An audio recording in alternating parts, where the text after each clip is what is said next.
I think what we've seen is that the report does a pretty good job of identifying all of the major kind of economic and business factors affecting the markets today in terms of trends, even if we've seen some shifts in specific things that have happened since the report came out. And I guess turning to the next section, which was all around the benefits of managed service providers, I know TNS has made a lot of changes in the past few years, and I know you've increased your global presence. You're the first to deploy Layer 1 globally, and you've also got a private financial extranet. So what are the benefits of a managed service provider, and how does that play into some of these trends that we're seeing, Jeff? Yeah, Helen, you mentioned that the report talks about the current market conditions, but I think it also does a great job of laying out what the benefits are of partnering with an MSP. Cost is certainly one factor. It's oftentimes the biggest factor and the motivating factor.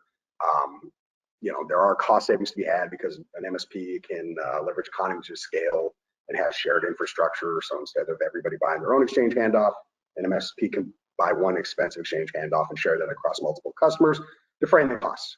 So cost is certainly a factor, but it isn't everything. You know, there's benefits in dealing with a single vendor, especially if you're looking at a global trading infrastructure. That means in every market you have to find a telecommunications provider, a hardware vendor, smart hand support. You're dealing with separate exchanges, dealing with a single vendor like a TNS or an Equinix. Allows you to have a single point of contact and just simplify that operational challenge. You know, and as Eleni pointed out, it also gives you an opportunity to transition spend that you might otherwise be using to have specialized engineers and staff on hand to manage all this infrastructure. You can transition that spend into resources that are more tailored towards your core business, you know, participating in the financial markets. How you mentioned Layer 1, you know, an MSP can do the research for you as new technologies come to markets. You know, an MSP partner can get ahead of that, do the research for you, and find a way to make that available to you in a possibly and likely more cost-effective way than if you did it yourself. And then, you know, I think Eleni mentioned one of the biggest points, which is just geographic reach. You know, opportunities are fleeting when they pop up. Oftentimes they might pop up in a new market. You need the ability to expand into that new market quickly in order to capitalize on that opportunity. Like I mentioned, we're looking at a year lead time for equipment right now. That's you know, that's not exactly agile and quick if you do need to capitalize on those opportunities. So as Eleni said, it's all about focusing on your core competencies and what differentiates your business. Stick to your knitting and focus on that, and find a partner who can help with the parts that are less critical to differentiating your business. Yeah, I think. I was just going to say, I think the markets are becoming more global, aren't they, and more complex. So this makes it, in a way, even more difficult. Yeah, I think so. I mean, at Equinix, obviously, we deal with customers that contract with us directly, and we have a huge swathe of our business that comes through, you know, managed service providers like TNS, particularly in the specialism in the financial services. And, you know, when we're talking to customers about that need for a managed service, it's exactly that. It's about, you know, where do you need to go today, but where do you need to go tomorrow, right? It's not just about satisfying today's criteria. You need to get a partner that can grow with you in whichever direction your business takes you. So a global partner is really key, and I think that one-stop shop is really critical. When you look at certain countries, there are really tricky dynamics of getting into markets, you know, whether that be Brazil, whether that be delivering hardware into, you know, so import into Brazil, or whether that be kind of local language issues getting into like Tokyo and things like that. It's really complex, and you know, having a team that have already done that, you know, 50 plus times over, like that just takes out so much of a headache. So those are the kind of things we talk to customers about, is, you know, think about the things that you're trying to solve for yourself, the risks that you're trying to take out, you know, is it important time to market? So just really check that the partner meets those kind of criteria that you're trying to avoid the hassle coming into your own business. And I know the FNS report also touches on customer service, so maybe the two of you can just make a comment on that.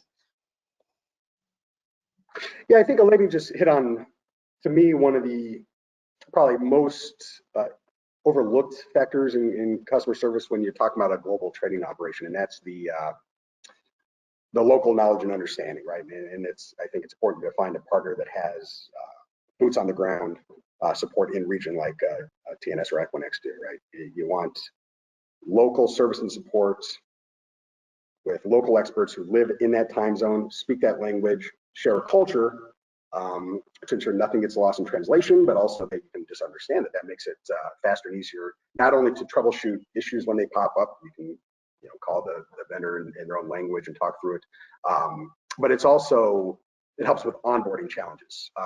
As you get, and Eleni touched on this, as you get into markets that maybe you haven't worked in before, you'll find that they're oftentimes very, very different than the markets you're used to in terms of rules, regulations, import restrictions, stuff like that. So again, having a vendor with that global view makes it easier to navigate those types of challenges. Importing hardware, understanding the different exchange quirks, and making introductions to local brokers, which is often where some people get stuck. Yeah, just to echo, I mean, Equinix operates in all three regions, Americas, EMEA, and in Asia Pacific, and we've got over 240 data centers. And so that kind of the local teams we have on site, that's critical, right? We talk about our global platform, but underpinning that is a lot of local staff. The operations teams that we run is the bulk of our staff at Equinix.